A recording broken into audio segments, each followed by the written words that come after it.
Hi viewers, welcome to my channel Manidas kitchen. ఈరోజు recipe కలగూర అనమాట, మిక్స్డ్ కర్రీ అనమాట.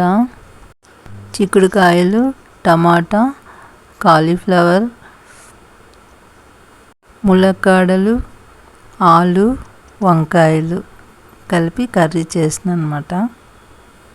ఇలా చేసుకుంటే చాలా టేస్టీగా ఉంటుంది.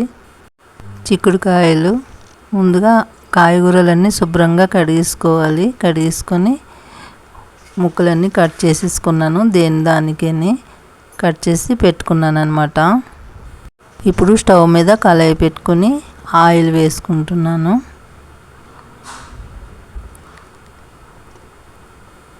పోపు దినుసులు కొన్ని వేసుకుంటున్నాను. ఒక 2 స్పూన్కి పచ్చిమిర్చి ఒక 4 కట్ చేసుకొని వేసుకుంటున్నాను.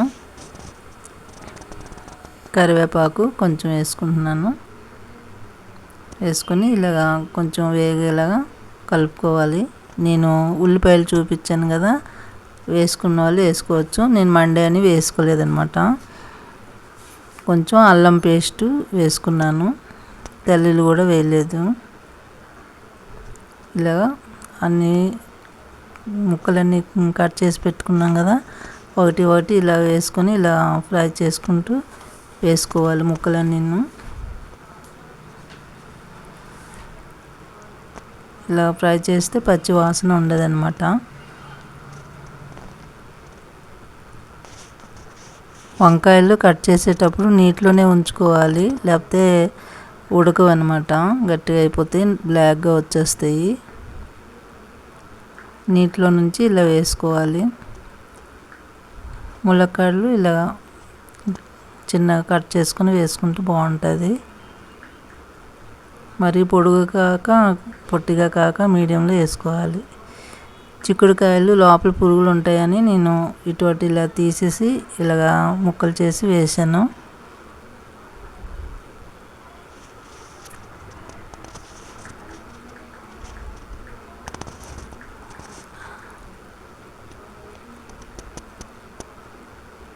ముక్కలన్నీ ఇలా వేసేసుకోవాలి మొత్తం టోటల్గా. వేసుకున్న తర్వాత బాగా కలపాలి.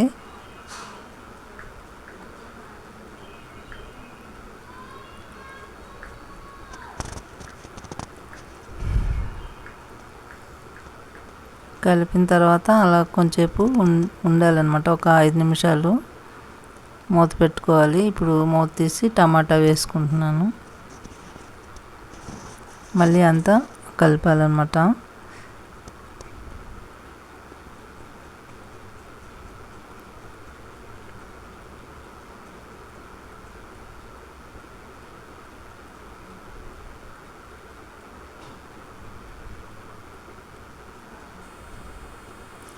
ఇప్పుడు సాల్ట్ ఒక 2 స్పూన్ వేసుకున్నాను. తగినంత వేసుకోవచ్చు.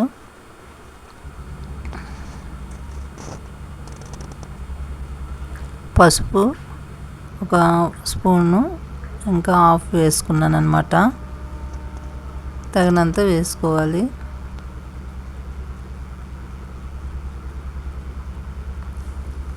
ధనియాల పౌడరు ఒక స్పూన్ వేసుకున్నాను. కారం ఒక స్పూన్లు కొంచెం వేసుకున్నాను. తగినంత వేసుకోవాలి. గరం మసాలా కొంచెం వేసుకోవాలి. జీలకర్ర పౌడరు ఒక స్పూన్ వేసుకోవాలి. తగినంత వేసుకోవాలన్నమాట. వేసుకొని ఇలాగా అంతా కర్రీ అంతా మిక్స్ చేసుకోవాలి. ఒక 2 నిమిషాలు బాగా ఫ్రై కావాలన్నమాట.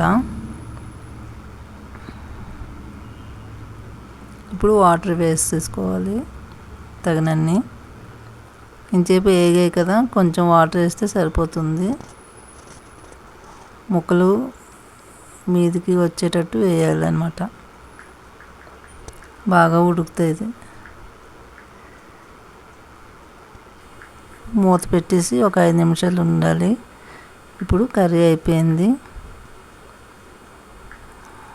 ఇలా ఉండాలన్నమాట, బాగుంటుంది. మిక్స్డ్ కర్రీ కొంచెం నీరుగా ఇలా వాటర్లా ఉంటే బాగుంటుంది అన్నమాట. పొడి పొడిగా ఉండే కన్నా ఇలా ఉంటే బాగుంటుంది. చాలా టేస్ట్గా ఉంటుంది అన్నమాట ఇలా వండుకుంటే. మీరు కూడా ఇలా ట్రై చేయండి. మీరు ఇలా వండి బాగుంటే లైక్ అండ్ సబ్స్క్రైబ్ చేసి షేర్ చేయండి, కామెంట్ చేయండి. థ్యాంక్ యూ అండి.